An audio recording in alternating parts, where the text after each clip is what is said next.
Kalau ibunya itu ngomongnya tinggi, anaknya 2 ton lebih tinggi. Kita kalau manggil anak kita, Adi, dia akan jawab, iya ma, ya enggak? Kalau kita panggil Andi, dia tidak akan panggil ya ma. Lebih rendah juga? Ya. Gitu ya Bu?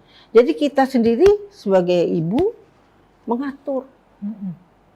Kalau kita ingin dia suaranya rendah, bersuaralah rendah. Iya. Ketika dia bisa bilang terima kasih kepada kita, kita juga harus bilang terima kasih ke dia. Kita punya anak laki-laki juga kita beritahu apa yang pantas mereka pikir, apa yang pantas mereka lakukan, menghargai perempuan. Itu juga sebetulnya cermin dari sikap ayah.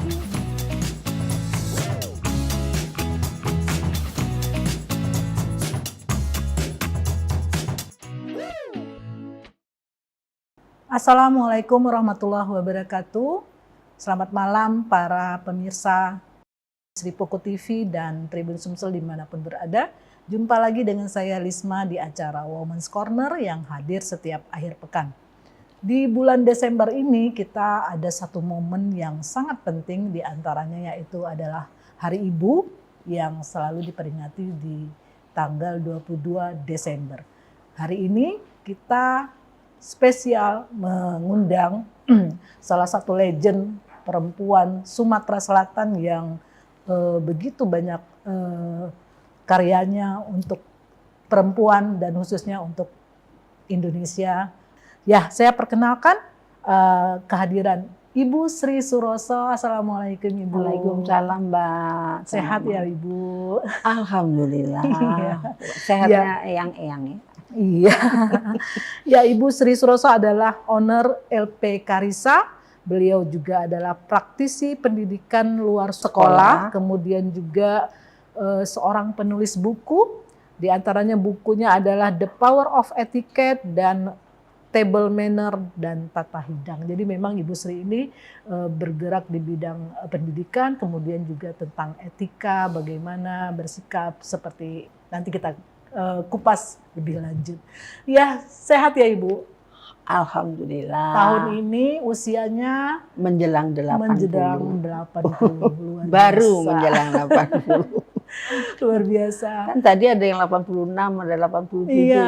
Saya baru menjelang 80. Alhamdulillah. Alhamdulillah, ya. Ini yang saya pengen tahu, apa sih resep sehatnya hingga sampai menjelang umur 80 tahun ini sehat, masih terus berkarya dan juga mengelola LP Karisa ya Bu? Masih alhamdulillah. Masih terus, masih ada pelatihan dan sebagainya. Iya. Apa tuh resepnya Bu? Barangkali kalau soal kesehatan ya biasa pakai kontrol, pakai apa ya. Walaupun ada koleksi penyakit, tapi termanage. Lalu saya tetap punya kesibukan. Oh iya. Tetap belajar. Supaya artinya kita punya satu semangat untuk terus berkarya dan maju. Jadi tidak sudah tua. Enggak, saya pikir terus belajar itu membuat kita tetap, karena belajar itu tidak mesti di bangku sekolah kan Mbak. Betul. Di masyarakat dalam mengamati, sekarang punya internet itu kan sudah banyak hal yang bisa kita dapatkan. Jadi Eyang nih walaupun 80 masih buka-buka internet ya Bu? Masih. Ini. Belajar. Kalau sudah ribut kan, panggil-panggil, ayo siapa. Oke, jadi senam 3 kali seminggu. Senam di rumah atau bersama teman-teman? Pakai Zoom bersama teman-teman dari Perwatusi. Ya. Perkumpulan warga itu pesertanya dari 60 sampai 92. Jadi saya nggak bisa ngomong tua karena ada yang lebih tua dari saya. Lagi. Senam 3 kali seminggu barangkali itu membuat kita lebih segar. Bertemu teman. Ya, jadi dari Zoom kan ngobrolnya di situ. Iya. Jadi olahraganya memang olahraga yang senam memang diperuntukkan untuk manula ya, ada Iya, gerakan-gerakan. iya. Ya supaya tetap seger gitu loh. Kalau enggak tuh kan tambah lemes kan. Makan, jalan-jalan, wisata masih Ibu? Jalan-jalan masih, walaupun enggak jauh-jauh lagi. Kalau dulu jauh-jauh, kalau makan ya biasa Mbak. Iya. Kalau Harus dijaga. berdua sama suami saya, sepiring udah nggak habis berdua. Jadi diketawain sama orang restoran. Cukup Bu itu nggak habis saya bilang. Iya. Padahal itu penghematan. Mau berhemat itu. Iya. Oke, jadi betul-betul menyenangkan di hari tua. Insya Allah. Ibu masih berkarya dan juga masih Karena beraktivitas. suami saya juga tetap mengajar. Suami saya guru besar di Fakultas Kedokteran. Iya. Di Fakultas Kedokteran masih tetap mengajar. Ini mungkin akhir tahun ini. Sudah rasanya capek mah, tapi memang masih diminta dan dia masih masih praktek, walaupun sudah dibatasi nggak seperti dulu. Ya, jadi kalau melihat hari tua yang begitu menyenangkan, kira-kira ketika kecil Ibu Suroso ini seperti apa sih? Dan kemudian Eyang dulu mendidik Ibu dengan saudara-saudara itu seperti apa, mungkin bisa menjadi contoh buat kita nih. Saya 8 bersaudara dan yang paling tua. Jadi punya adik yang cukup banyak. Zaman dulu banyak-banyak ya. Iya. Sekarang 2 aja sudah kopar-kapir. Kayaknya sudah. Dulu 8 biasa aja ya Bu. 8, saya paling tua. Jadi ibu saya guru. Pernah menjadi anggota DPR di Sumatera Selatan. Barangkali perempuan pertama di sana. Ya. Siapa Bu? Nama Ibu Kusmiati Sumadi. Ayah saya seorang politikus. Ya, jadi kalau kita di meja makan itu ngobrolnya soal politik. Biasanya sampai sekarang terbawa. Dengan suami saya juga ngobrol apa suasana sekarang. Kita dibesarkan dalam suasana yang sederhana karena cukup banyak. Dulu ayah saya pernah menjadi kanwil penerangan.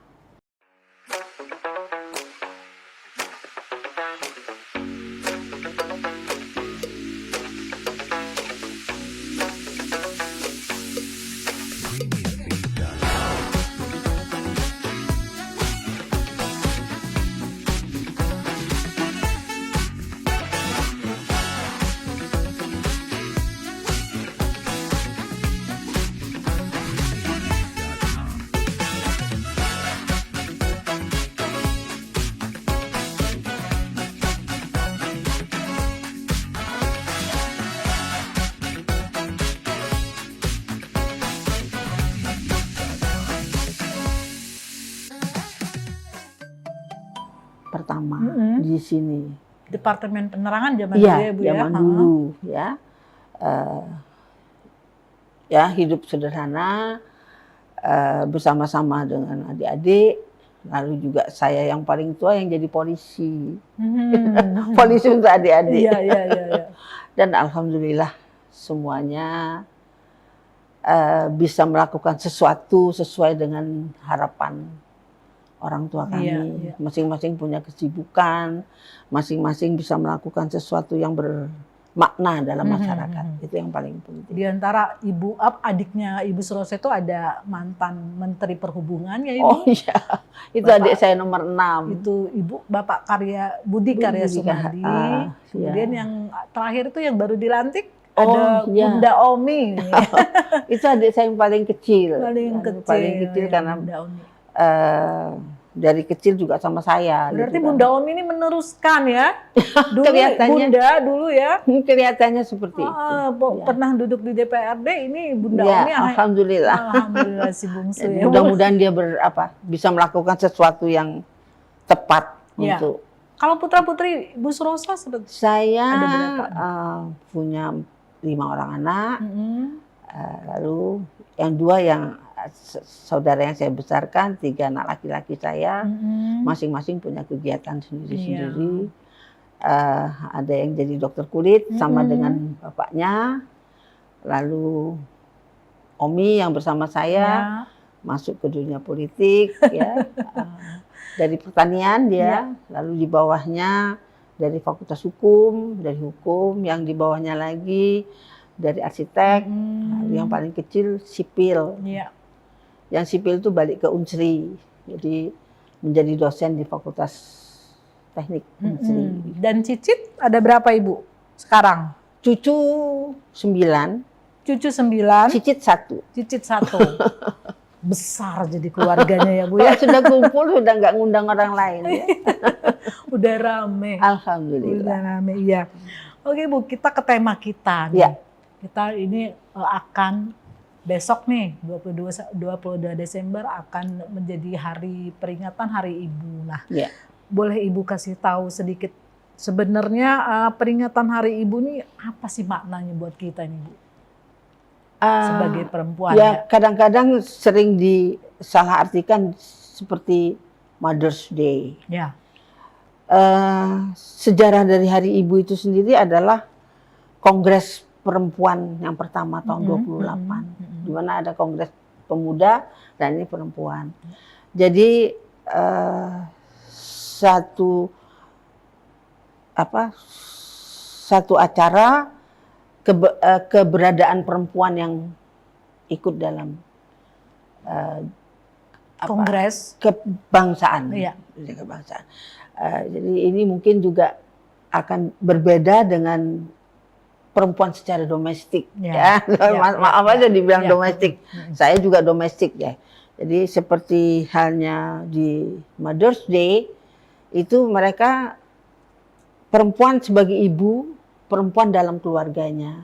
Tapi barangkali kita punya makna yang berbeda. Hari Ibu ini adalah soal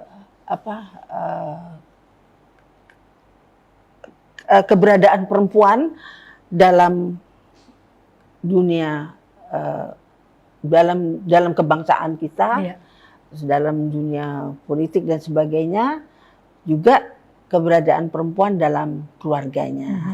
Karena semuanya itu kan perempuan itu harus dapat mensejajarkan semuanya supaya seimbang. Saya punya satu pendapat, Mbak.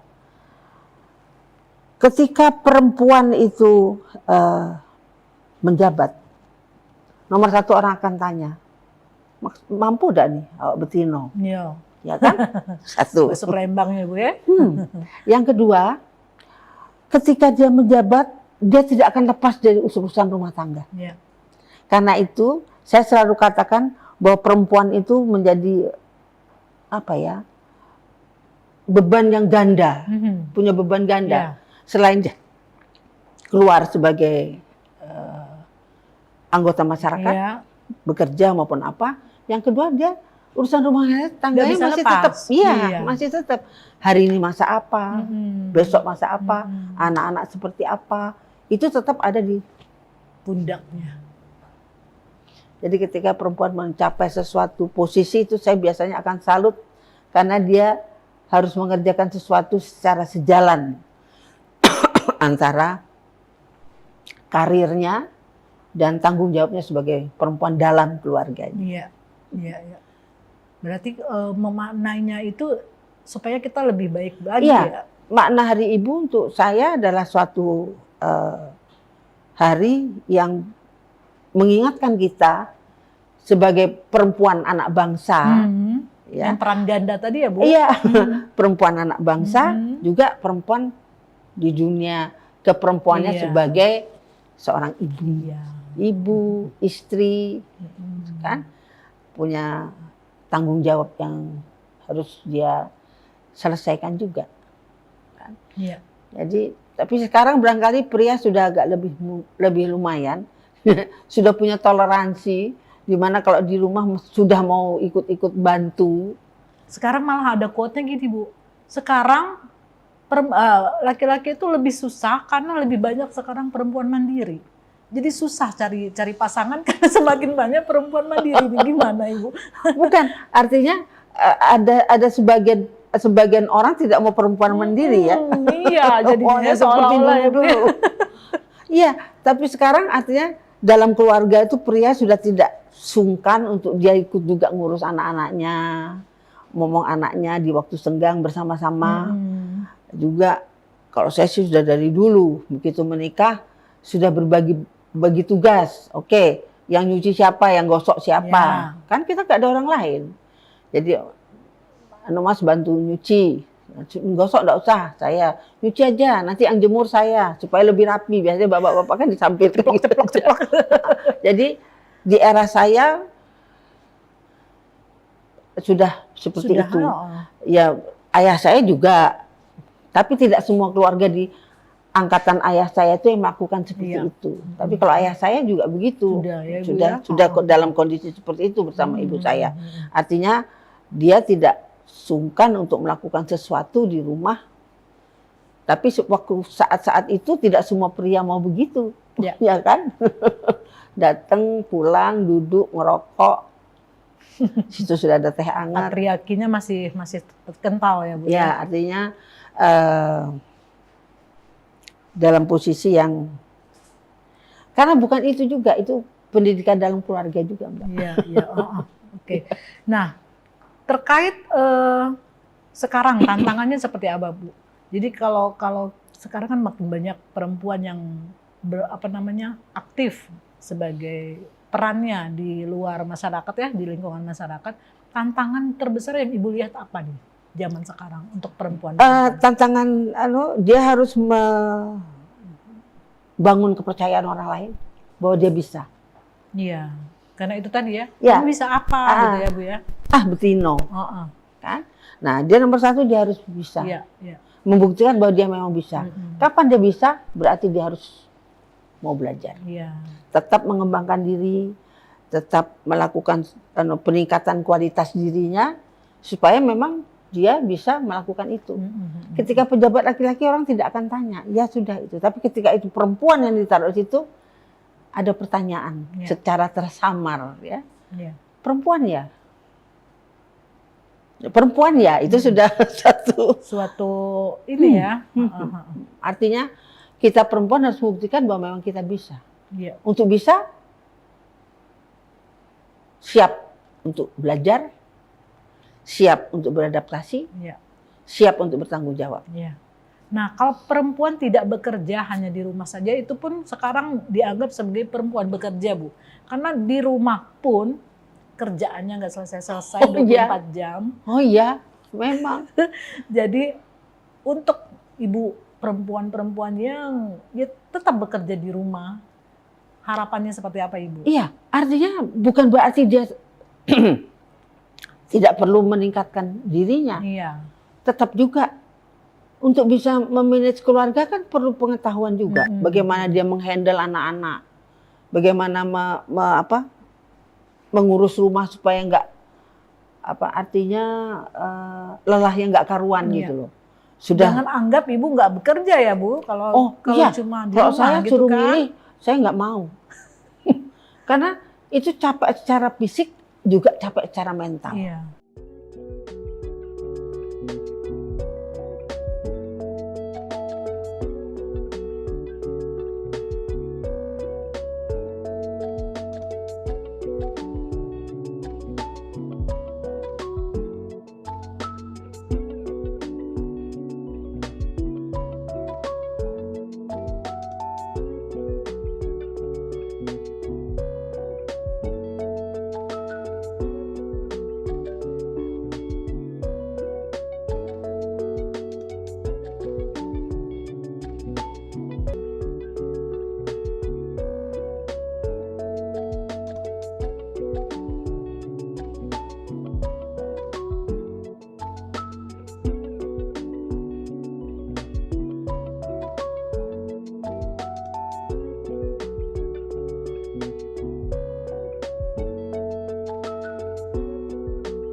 kan? Jadi ketika kita, tapi gini Mbak, ada orang-orang yang sudah dengan pendidikan tinggi memilih itu. Saya di rumah saja, karena saya sedang memikirkan bagaimana anak-anak saya menjadi sesuatu yang bisa dibanggakan. Ya, dia mendidik anaknya sendiri, apanya sendiri, walaupun ya kadang-kadang masih ada yang bantu, tapi dia full hanya memikirkan rumah. Tapi itu juga perlu suatu kemampuan. Iya, kemampuan manajerial. Dan ilmu ya Bu ya. Iya, memanage uang itu pusing. Apalagi kalau ditarik ke sana sini lolos, ditarik sini situ lolos, kan? Cukup aja itu kan sudah perlu teknik tertentu. Iya, betul. Ada skala prioritas, apa yang mesti didulukan, apa yang harus dipending dulu. Itu kan juga perlu. Jadi ketika di rumah saja juga bukan berarti kita bebas dari tanggung jawab belajar, Mbak. Tetap mau belajar. Ya. Banyak yang mesti dipelajari. Kadang-kadang menu aja pusing loh. Menu hari ini apa? Ya. Saya pernah buat menu seminggu. Jadi anak saya itu jahil. Dia sebelum berangkat, soto nih ya. Hari itu soto. Ya. Sejak itu saya nggak mau buat menu seminggu. Saya buat hari. Jadi dia tanda tanya, hari ini makan apa ya? Oh. Dibaca sambil berangkat sekolah. Menu. Dia berangkat sekolah, dia tahu kan sudah ada di tempat. Soto nih ya. Jadi sejak itu saya enggak mau. Saya mikir besok masak apa ya. Oh, besok jadi makan surprise apa? Ya. Supaya nggak bisa ditebak. Iya. Supaya juga nih ibu-ibu di rumah ya. Iya, jadi supaya bisa ditebak. Dan buat menu itu bukan mudah loh Mbak. Kita harus mikirkan apakah makanan ini cocok dengan makanan ini. Iya. Dicampur dalam piring. Jadi pokoknya soto sama sayur asem. Coba dicampur. Apa rasanya? Oh kalau soto itu harusnya ini pasangannya. Gitu. Ya. Tapi itu juga perlu pengetahuan. Bukan Aku jarang masang-masangin kayak gitu Bu. Mesti sekarang harus dipikirin berarti. Harus dipikir. Iya. Jangan asal goreng ikan. Iya, goreng ikan. Nah, kalau sayur asam mungkin dengan apa? Iya, ikan asin. Cocok. Iya. Sudah selesai ya. Oke Ibu. Nah, peran perempuan juga sekarang ini kan adalah menyiapkan generasi-generasi. Oh ya. Yang dari kecil sehingga dia sukses nanti. Nah, bagaimana sudut pandang Ibu akan pentingnya peran ibu tuh sejak dini, terutama untuk anak-anak. Apa yang harus kita tanamkan kepada mereka? Kan sekarang kan lebih canggih. Ya. Dari hamil itu sudah dikasih musik klasik, sudah apa. Ya. Kita harus bersikap seperti apa supaya si janin itu karena dia mempunyai satu hubungan yang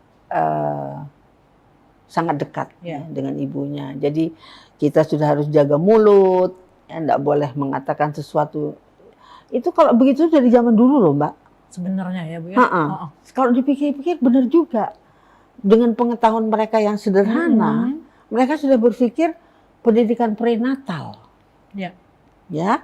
Jadi kita perlu tahu bahwa pendidikan anak-anak itu tidak saja dimulai ketika sudah ada di luar, tapi mulai pada bagaimana kita menata hati kita, menata apa yang kita pikir mengenai diri kita dan mengenai orang lain. Ketika sedang mengandung ya Bu ya? Iya, jadi pendidikan itu, jadi saya pikir pendidikan untuk anak-anak oleh kita perempuan itu memang sangat mendasar. Selain juga ayahnya juga berperan. Jangan lupa si ayah yang ada di sampingnya itu juga punya peran yang secara tidak langsung juga akan mempengaruhi apa? Nah, ya terkait itu tadi Bu, bagaimana secara sudut pandang etika tadi hubungan antara anak etika dan ayah dan ibunya tadi? Iya, jadi kalau itu barangkali kita mulai dari si ibunya dulu. Ya. Kalau ibunya itu ngomongnya tinggi, anaknya 2 ton lebih tinggi. Kita kalau manggil anak kita, Adi, dia akan, iya Ma, ya enggak? Kalau kita panggil Adi, dia tidak akan panggil ya Ma. Lebih rendah juga. Ya. Gitu ya Bu. Jadi kita sendiri sebagai ibu mengatur. Kalau kita ingin dia suaranya rendah, bersuaralah rendah. Iya.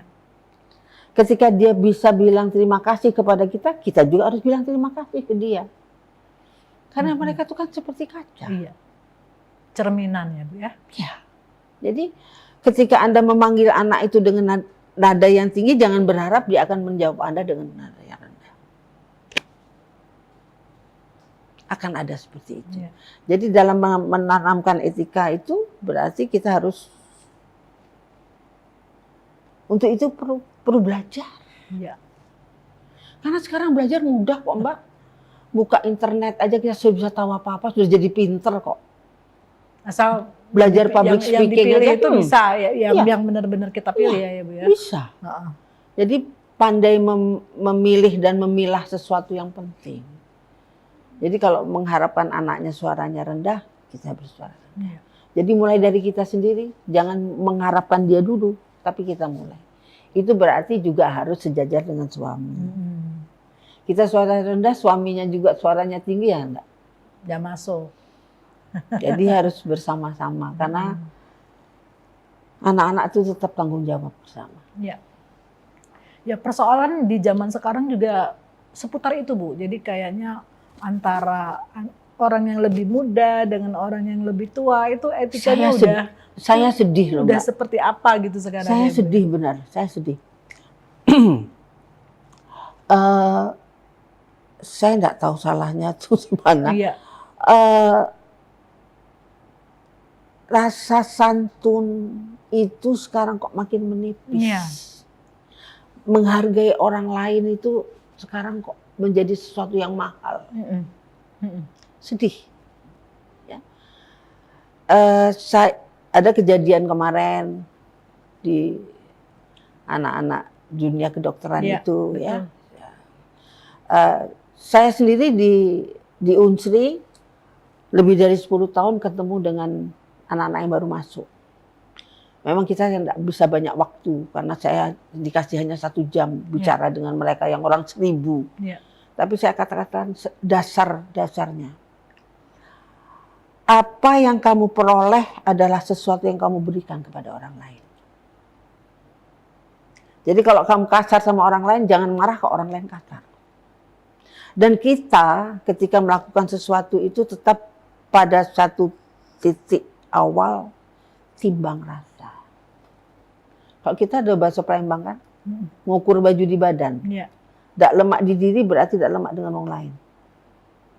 Ya, Iya. kalau apa yang tidak enak untuk kita berarti ya. Kadangkala saya terkaget-kaget bagaimana sikap anak-anak itu terhadap gurunya. Itu memang dasarnya dari rumah. Ya. Kalau saya paling mudah mengatakan kepada mereka adalah timbang rasa. Dan jangan lupa, di atas ilmu yang Anda terima, itu ketika Anda akan sukses, sikap nomor 1 di atas. Iya. Mau IP-nya cum laude, kalau dia melamar Pak, kira-kira mau diterima enggak? Iya. Kan? Jadi saya tidak mengatakan bahwa orang bodoh-bodoh aja lah, enggak, kejar keilmuan. Tapi barengi dengan sikap yang bagus. Iya. Lengkapi, sempurnakan. Kadang-kadang saya bilang sama anak-anak itu, kalau kamu ada di pintu, papasan sama orang tua, mbok minggir. Bukan orang tua yang minggir, yang muda dong yang ngasih jalan. Iya. Itu ilmu lama banget Bu. Ya itu ilmu kuno. Iya. Sekarang main tabrak aja. Ya kita yang tua minggir daripada kita jatuh. Jatuh sudah masuk rumah sakit. Iya. Iya kan? Iya. Itu sekarang yang Mungkin perlu apa Bu? Dulu kan ada pelajaran apa? Budi pekerti lah ya. Apakah pelajaran-pelajaran seperti Saya ini tuh kira harus perlu. kita inikan lagi? kadang-kadang orang ngomong ada pelajaran agama. Kadang-kadang Iya. nggak menyinggung soal itu. Iya. Lebih banyak bicara soal fikih. Fikih. Ya, lebih bicara soal fikih. Tapi soal akhlak itu kadang-kadang kelupaan, Iya. ketinggalan. Padahal itu saya bilang sesuatu yang paling mendasar. Dasar, betul. Paling mendasar. Kita mau sukses itu dulu deh. Bagaimana kita bisa, karena kita kan makhluk sosial. Dalam posisi apapun kita tetap butuh orang lain dan berada bersama orang lain. Jadi ya kalau saya pikir ya Bu ya, jadi ini agak curhat dikit sebenarnya. Sekarang ada teknologi AI, kemudian juga ada ChatGPT, itu kita mau nanya aja apa aja tuh bisa. Untuk apa lagi ada guru? Yaitu tadi guru untuk mendidik akhlak ya Bu ya, akhlak yang mulia. Itulah bedanya antara teknologi yang dimainkan robot dengan para guru yang kita sekarang. Sekarang juga barangkali perlu meningkatkan kualitas guru. Iya, betul. Ya. Kualitas guru yang kita tingkatkan supaya artinya sinkron dengan harapan kita memperoleh generasi muda yang bermartabat. Iya. Jadi guru itu bukan terpaksa jadi guru karena memang jiwanya jadi guru. Iya. Ada ketika lain jadilah jadi guru, berhenti. Karena guru itu mesti dijiwai. Bagaimana kita akan bisa mendapatkan satu interaksi yang bagus dengan anak-anak kalau kita tidak dengan jiwa kita? Iya. Oke, nah Ibu, sekarang juga dalam era sekarang ini ya Bu ya, diskriminasi masih ada ya, kemudian juga kesetaraan gender ya itu tadi, kamu pacaknya apa tadi ya Bu ya, masih terasa sangat sekali. Nah, ini ada tips dari Ibu seperti apa untuk kita perempuan dalam menghadapi persoalan seperti ini Bu? Jadi gini, kita tetap mengharapkan ada peraturan-peraturan yang memungkinkan kita ada di sana. Ya. Ketika peraturan itu ada, apa di balik kita? Yang kita mesti, artinya kita harus meningkatkan kualitas diri. Ya. Jangan segan belajar. Kadang-kadang orang ada orang yang bisa, sudahlah, aku nilai sekolah ini. Belajar itu tidak akan berhenti, Mbak. Ya. Ilmu itu terus berkembang. Membuka wawasan, meningkatkan kualitas diri, menambah ilmu, terus. Jadi mulainya dari kita sendiri ya Bu? Jadi ketika ada itu, kita melawannya dengan apa? Dengan kualitas diri kita. Iya, betul. Kenapa ini? Tapi kita sendiri tidak berkualitas untuk masuk ke situ. Jadi kita harus tunjukkan bahwa kita memang mampu untuk itu. Iya. Kapan mampu? Kalau kita punya dasar.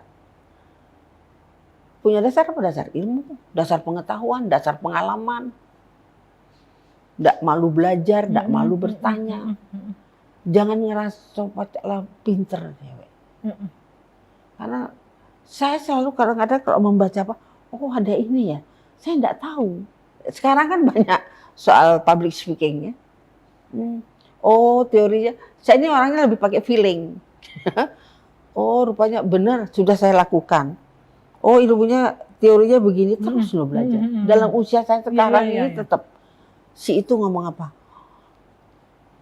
Ada yang perlu saya tahu. Ada yang bisa saya dapatkan dalam apa? Dalam interaksi maupun kita sebetulnya ketika berinteraksi dengan orang lain kan kita harus belajar, banyak belajar. Oh, kalau orang kayak gini dapatnya gini. Jadi jangan buru-buru tadi ya Bu, buru-buru menyalahkan lingkungan, tapi kita nggak introspeksi. Kita dulu lihat, kita siap, baru kita lihat. Oh ini kurangnya.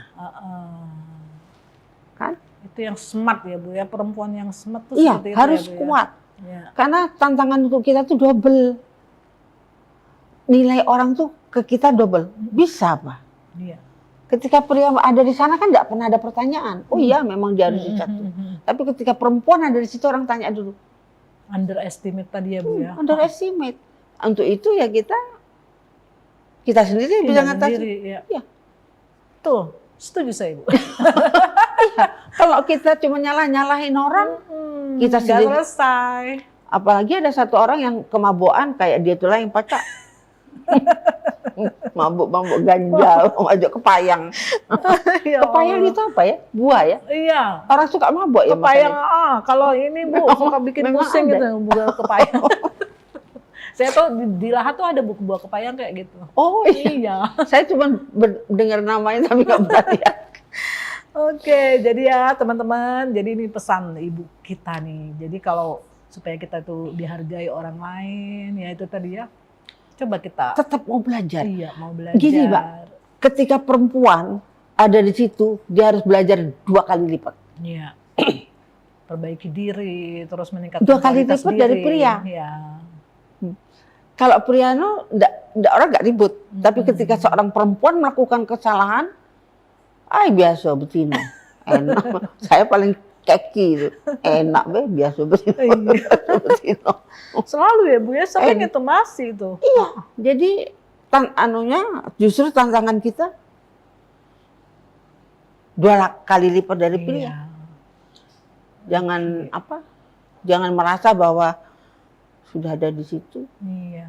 Ya, kita ini sangat sudah selesai. Tapi belajar itu sepanjang waktu kok. Dan itu bisa kita lakukan. iya. If you want. Betul. Jangan cepat merasa bangga sudah. Nggak tahu kau aku ini siapa. Nggak tahu. Emang nggak tahu. Emang siapa lu? Iya Bu ya.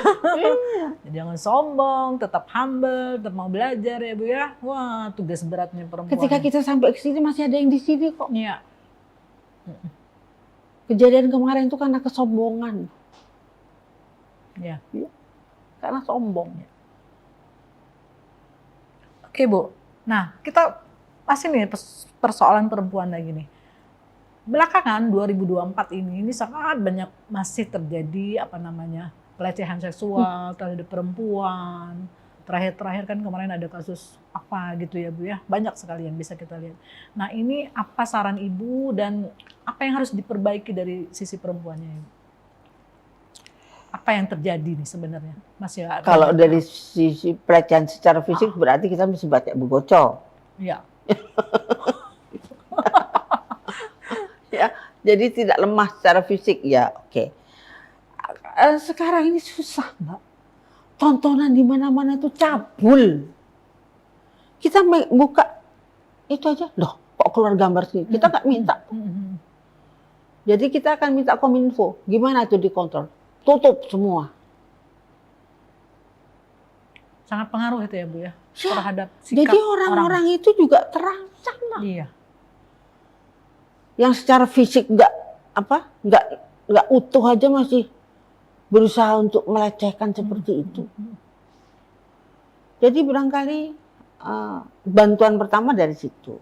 Yang kedua barangkali kita juga waspada. Dalam kondisi-kondisi seperti apa, kita mesti seperti apa. Karena itu yang sedihnya kadang-kadang keluarga dekat. Iya. Dan itu sebenarnya Jadi dari apa? dulu Jadi ketika keponakan sama omnya apa kita mesti curiga? Ya. Sampai seperti itu. Sedih kan? Bu. Ya. Jadi saya pikir bukan kita curiga, barangkali kita waspada. Jadi seperti kemungkinan-kemungkinan yang kita lakukan jalan malam-malam jam 10-11 masih. Saya tuh baru-baru ini cucu saya telepon, ayah ibunya nggak ada. Saya telepon, ada di mana? Ini jam 9. Ada tempat temen. Anak SMA kelas 2. Terus, naik apa tadi? Naik gokar. Hah? Saya bilang, saya ini kan orang ya 80 tahun, otaknya barangkali sudah ketinggalan zaman. Terus nanti pulang, gampang Eyang pakai gokar. Gusti Allah, saya bilang. Telepon Pak supir, jemput. Menghindari ya Bu. Ya jangan kasih peluang. Yang tak omelin nomor 1 mak bapaknya. Mak bapaknya nggak ada lagi. Aduh, saya bilang, saya nggak bisa duduk. Sebelum saya sambil terus telepon sama supir saya. Sudah ketemu rumahnya? Oke, jemput. Enak aja dia ngomong. Nanti pulang pakai gokar ya. mabok. Saya rasa sudah mau pingsan. Suami saya enggak ada lagi. Mas lagi enggak ada. Saya bilang, kayak gokar. Ya kan gampang tinggal telepon. Walah Gusti. Pikiran kita udah apa gitu ya Bu? Artinya, jangan membuka peluang kesempatan itu. gitu ya. Waspada sebelum Ya, kejadian. jadi saya bilang, maaf ya, eyang ini kuno. Coba Mbak pikir, kalau di tengah jalan nanti ada apa-apa, piye ya? Dia bengong. Nggak kepikiran sama dia kan? Kan nggak apa-apa yang naik go-kart. Iya, Walah dianggap Gusti. orang tuh baik semua kali ya Bu ya. Aduh, sakit kepala saya. Jadi dari sisi kita sendiri juga waspada. Iya. Tidak membuka peluang jalan di tempat yang sepi. Kayak di Bengkulu itu kan. Berapa banyak anak yang kena karena lewat-lewat sekolah. Yang kayak gitu, kita mesti waspada. Hindari, mesti berpikir. Iya. Jangan memudahkan. Sampai mau diceramahi, gimana? Ini, aduh, saya bilang mau nangis, saya marah, mau nangis, sedih, bingung. Udah santai aja. Nanti yang 9:30 nanti cari go-kart. Walah Gusti, bilang. Kita bilangnya setengah udah larut. Bisa stroke saya. Nah artinya waspada untuk menghindari tempat-tempat yang kita kadang-kadang sedih. Ya. Tempat pendidikan yang anak-anak. Ya. Yang kita anggap aman. Mana dasarnya ya, Bu, ya? pendidikan itu pendidikan keagamaan. Jadi itu juga himbauan untuk Departemen Agama. Izin-izin untuk tempat-tempat pendidikan seperti itu. Tolong. Masih banyak kejadian. Dalam keadaan anak-anak itu tidak berdaya. Dalam keadaan dia diintimidasi, ini adalah untuk apa, saya gurumu, boleh melakukan apa. Ya. Itu barangkali juga cukup memprihatinkan. Dan pengetahuan Nah, itu yang jadi harus kita orang ini ya, Bu, tua ya? juga ketika memasukkan kemana itu, lihat dulu dong. Waspada dulu dong. Tidak saja yang berdasarkan agama. Asrama-asrama yang lain juga. Tetap kita perlu melakukan sesuatu yang berdasarkan kewaspadaan. Ya. Waspada beda dengan curiga, Mbak. Kalau waspada di diri kita, tapi curiga tuh orang lain dulu gimana. Tapi kalau waspada kan dari kita dulu. Iya, iya. Jadi, ya, oke. Sedih loh, sedih gitu. Dan pengetahuan terhadap orang itu ya Bu ya, maksudnya kalau orang tuh seperti ini kita tuh ngadepnya seperti apa itu perlu juga ya ditanamkan. Iya, anak-anak tuh barangkali perlu ketika ya tidak semua anak-anak suka dengan gerakan bela diri. Iya. Ya kan? Ketika kita tidak bisa begitu, hindari. Nggak usah pergi malam-malam. Tempat yang aman. Kadang-kadang kayaknya kuno. Mungkin kuno karena generasi saya itu kan berpikirnya berbeda, Mbak, dengan generasi sekarang. Ibu-ibu seperti Anda ketika menghadapi anak-anak dengan saya, urusan cucu saya tadi. Mungkin anak-anak muda seusia Anda masih ada apa-apa lah. Oh, kalau untuk saya tidak bisa. Iya. Makanya perlu tuh dalam keluarga tuh sosok eyang, sosok nenek itu memang masih kalau eyang tukang ngomel, berisik eyang ini. Kata cucu saya, berisik dah. Tapi saya pikir menjaga selain dari busana dan sebagainya itu, mau dia pakai cadar kalau sudah sananya otaknya ngeres, masih bisa. Tetap ngeres. Bisa Bukan jadi itu. korban juga. Ya bukan itu artinya. Itu sih perempuannya dandannya kayak gitu. Kalau laki-lakinya nggak ada otak, ngeres. Enggak kejadian mestinya kan. Jadi ya. Dua-dua kita punya anak laki-laki juga kita beritahu. Ya. apa yang pantas mereka pikir, apa yang pantas mereka lakukan, menghargai perempuan. Itu juga sebetulnya cermin dari sikap ayahnya. Bagaimana ayahnya dalam keluarga. Lagi-lagi kembali peran ibu tadi ya, Bu. Iya, berantai macam-macam, jadi akan berkaitan. Iya, iya. Ya, jadi peran perempuan ini sangat berat. Iya, apalagi udah jadi ibu. Harus bagaimana memberikan iya, jadi ketika perempuan anak, bekerja, iya. itu dia harus bersaing terhadap koleganya untuk suatu prestasi, tapi dia juga tetap, biasanya tetap mikir, hari ini makan apa ya? Iya. Besok makan apa? Menteri Luar Negeri itu sempat ke pasar kok, mau beli ayam buat opor sama dengan Bu Sri Mulyani. Artinya dia masih mengerjakan suatu hal-hal yang domestik. Iya. Nah, ya. Nah, kembali ke Hari Ibu, Bu. Ibu punya apa ya? Semacam pilihan seperti apa sih merayakan Hari Ibu yang baik, yang istilahnya itu kena bermakna dengan kita. Seperti apa, Ibu? Saya sih mengharapkan, itu lagi pikiran tua lagi ya. Nggak apa-apa. Jangan cuman berpikir kita sekarang bangga bahwa kebaya menjadi apa? Kebaya nasional. Identitas iya, bangsa. Jadi di PBB sendiri sebagai benda tak apa ya? Warisan budaya. Oke. Jangan itu yang jadi titik kegiatan. Fashion show atau apa tuh. Itu belakangan itu embel-embel doang. Ya. Kenapa nggak sesuatu yang meningkatkan kecerdasan kita perempuan? Diskusi, ceramah, atau lomba buat karangan, atau apa yang lain deh, yang sifatnya lebih kepada peningkatan pengetahuan. Jadi barangkali itu kalau untuk saya, karena saya pikir oke, pagi-pagi anak-anak kasih bunga di rumah, itu sebagai cintanya kepada kita, why not?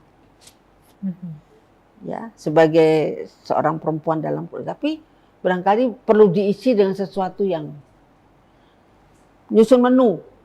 Nyusun menu itu nggak gampang loh. Sayur asem bisa dicampur sama ikan asin apa dicampur pakai apa lauk yang lain umpamanya sampai rasanya nggak karu-karuan kok dicampur. Ya, itu perlu. Rumah masak oke, itu keterampilan. Tapi kenapa kita tidak melakukan sesuatu yang meningkatkan kualitas perempuan sebagai warga masyarakat, warga negara yang punya juga tanggung jawab. Perempuan tuh hampir 50% loh dengan pria. Kalau ini malah, Bu. Sekarang lebih. Kalau ini nggak ditingkatkan, apakah kita bisa menyusul? Jadi saya bukan mengatakan bahwa nggak perlu yang senang-senang, oke. Tapi ada satu yang adalah hal-hal yang merupakan lomba mengenai kualitas perempuan. Kualitas perempuan dalam dia sebagai warga negara. Kan ada tuntutan-tuntutan tertentu, dia harus bisa apa, harus bagaimana. Nah, kalau di rumah, Bu, bagaimana supaya hubungan antara ibu dan anak itu erat? Ya mungkin kan selama ini mungkin suka bertengkar, nggak setuju sama ibu. Saya sekarang bertengkar terus sama anak. Karena dia punya pola yang berbeda. Ya kadang-kadang kita dari sisi saya yang tua ini kita tidak bisa terlalu intervensi. Ya, sama. Saya dulu nggak mau juga diintervensi sama orang tua saya, juga mertua. Kalau saya bilang kursi ini menghadap ke sana, ya dibelokkan sama mertua saya. Saya bilang, enggak Bu, saya nggak bilang, enggak Bu, harus enggak Bu, Apa sebab saya buat begini? Karena ketika yang sebelahnya seperti ini, kalau dilihat di sana kan lebih seimbang. Kasih alasan ya. Iya, kita jelaskan. Kita jelasin. Apa soal masakan, kenapa ini sama ini. Saya nggak mau diintervensi. Karena saya juga nggak mau intervensi keluarga anak-anak saya. Jadi kadang-kadang kok lihat rumahnya kepala saya sakit. Tapi itu pilihan dia. Cuman saya batin, kok gini ya? Tapi kita kan nggak bisa. Nah, ini ngadep sana ya. Apalagi sama menantu perempuan. Kan bisa musuhan. Iya. Saya kok dengan menantu perempuan, saya anggap kayak anak saya. Banyaklah anak laki-laki kan. Dikawani baik. Tapi ada yang pajak berkawan, ada yang tidak pajak berkawan. Masing-masing. Iya. Saya mencoba memberikan perhatian sebatas yang pantas saya lakukan. Itulah hubungan menantu dan saya nggak boleh intervensi, dia punya hak sendiri. Suaminya aja nggak ribut. Ketika dia mau kursinya menceng ke sana menceng sini, rumahnya berantakan, cuma kita aja nggak nepuk bahu jidat. Tapi itu ada paling-paling pelan-pelan. Kalau digituin barangkali bagus loh, coba aja. Keputusan terakhir kan terserah dia. Jadi hubungan dengan anak-anak yang sudah dewasa, artinya sudah masing-masing berumah tangga, supaya tetap harmonis. Kalau yang masih kecil-kecil, yang jiwanya milenial banget, kita juga harus mengikuti apa yang ada sekarang. Jangan kuno-kuno amat. Ya, oh sekarang sudah sampai sini toh. Kalau dia sudah naik mobil yang gokar tadi, kita masih mikir naik oplet. Oplet zaman dulu. Nggak ada lagi oplet. Nggak nyambung. Emang opletnya sidul. Kayak nggak nyambung. Oh sekarang sudah ada gokar. Saya baru beberapa hari yang lalu sama staf saya naik gokar. Bukan karena apa, karena memang saya nggak terlalu berani sendiri. Manggil-manggil gokar itu juga nggak bisa. Oh begini toh Mbak kalau naik gokar. Harus tahu, ada gokar. Oh ada LRT yang ke sana. Jadi kita yang tua ini juga mengikuti supaya tahu, berpikir, oh ini bisa terus. Nah, kayak kemarin cucu saya mau santai 9:30 mau pulang pakai gokar. Saya jantung saya sudah mau coplok. Mungkin di kalangan muda nggak apa-apa. Tapi kan dari sisi safety kan barangkali orang tua lebih cerewet barangkali. Ya, jadi kita yang tua belajar juga apa yang memang ada sekarang supaya tahu. Barangkali tetap belajar buka laptop supaya tahu, oh ada HP, mungkin lihat Google, lihat YouTube, karena di situ kita masuk bisa ke dunianya ya Bu sedikit supaya tahu, biar ada tahu. ini toh di sini. Untuk usia saya masih terus mencoba, tapi tidak semuanya melakukan seperti itu. Sudahlah lah tuh anak ngapo. Kalau saya nggak bisa. Karena dunia kita masing-masing berbeda. Jadi kita yang tua juga, ibu-ibu muda, kalau muda kan pasti ikut. Tahu dunia anak-anak itu sekarang seperti apa. Cucu saya itu kalau hari Minggu pakai dandan Korea itu. Oh pondok. Saya tanya dulu, itu Ma kumpul-kumpul di mall, terus pakai baju yang gitu-gitu. Oh, saya punya cucu laki-laki yang buat apa? Buat baju-baju yang kayak robot itu. Dari apa-apa dia kerjakan. Nanti dijual, bisa laku 1 juta. Terus dari mana? Bisa dijual ada yang mau. Siapa yang mau? Orang tua. Hah? Oh ada begitu toh. Kalau kita nggak lihat dan tanya ke mereka, kita kan nggak tahu. Yang seperti robot-robot itu loh Mbak. Dia buat. Mau apa istilahnya itu ya? Jadi apa ada cosplay. Cosplay. Iya Mbak. Ya. Jadi itu nanti ada karton lah, ada karet lah yang dikhusus dicat. Bisa laku 1 juta. Yang beli siapa? Orang tua-tua mah, anak yang dia bisa punya uang dari situ. Oh ada begitu. Yang perempuan itu tadi beli kucir nanti apa? Yang ada wig. wah kapan yang pakai fake. Nanti kalau dicari yang apa lagi, oh ini bisa pinjam ya Eyang, ya sudah mau untuk apa? Apa sih? Saya tanya sama maknya. Itu loh Ma, kumpul-kumpul di mall. Tapi dia ini, anak saya nih, nyuruh satu orang untuk tetap ada di pinggir itu ngawasi. Nah, ya dia kan kumpul-kumpul gitu, pakai baju aneh-aneh itu, Korea-Koreaan itu kan, yang pakai jambul lah, pakai wig lah, pakai baju seperti apa gitu. Tapi dia sengaja satu orang di pinggir itu yang melihat, mengawasi. Tetap ya, mau dibilang kuno ya biar aja asal selamat. Kalau saya punya prinsip seperti itu, kuno ya memang kita kuno. Kuno kalau bagus kenapa enggak? Betul. Tetap diawasi ya Ibu ya. Tetap dalam pengawasan. Oke, begitu banyak masukan. Ini ngobrolnya nyambung aja ya. Masukan dari itu Ibu jadi Sri, yang nomor dipilih-pilih tadi terus aja Mbak ya. Iya. Oke Bu, nah terakhir nih mungkin memaknai lagi Hari Ibu, kemudian mungkin Ibu Sri Suroso punya pesan, punya quote buat ibu-ibu, baik ibu-ibu yang masih punya anak remaja maupun ibu-ibu yang sudah punya mantu, sudah punya cicit. Boleh Bu, silakan. Iya, para perempuan Indonesia, marilah kita bersama-sama meningkatkan kualitas diri kita, bukan untuk siapa-siapa, untuk bangsa, negara, dan juga untuk diri kita, untuk dapat memaknai kesempatan-kesempatan yang ada, memaknai kemerdekaan yang ada, supaya kita dapat turut serta secara baik dan bermakna. Jadikanlah diri kita sesuatu yang berarti, bukan pelengkap, apalagi pelengkap penderita.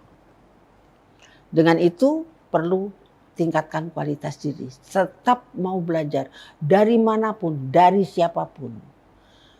Tangkap hal-hal yang baik, hindari hal-hal yang buruk.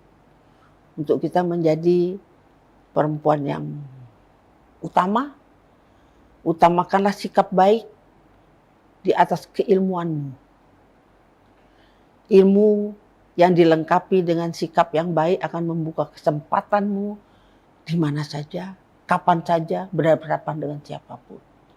Menjadikan kita lebih mudah dalam menghadapi kehidupan ini dan mendapatkan satu yang berarti dalam kehidupan kita sebagai perempuan Indonesia. Terima kasih Bu. Sama-sama. Kayaknya ngotot ya. Iya, itu tadi pesan-pesan Ibu Sri yang sangat bermanfaat buat kita semua sebagai tokoh perempuan sepuh kita ya di lingkungan masyarakat, bagaimana bersikap. Dah, pokoknya banyak sekali ilmu yang Ibu sekarang berikan. Menjadi masalah. Ya. Sikap lebih baik, lebih diutamakan dari keilmuan. Ya. Tapi bukan berarti kita tidak perlu berilmu. Iya. Tetap mengejar ilmu dibarengan dengan menjaga sikap yang baik. Ya, mudah-mudahan kita menjadi perempuan-perempuan seperti itu Bu ya. Amin. Jaga sikap. Insya Allah. Dan berilmu, mempunyai kualitas, dan ya itu tadi tetap humble dan memperhatikan keluarga ya Bu ya. Terima kasih Bu. Sama-sama. Atas kehadirannya, sehat selalu Ibu. Amin. Dan tetap Insya Allah berkarya. mohon doa. Iya. Demikian teman-teman Tribuners dimanapun berada, acara kita Women's Corner tentang Hari Ibu tahun 2024. Wassalamualaikum warahmatullahi wabarakatuh. Waalaikumsalam warahmatullahi wabarakatuh.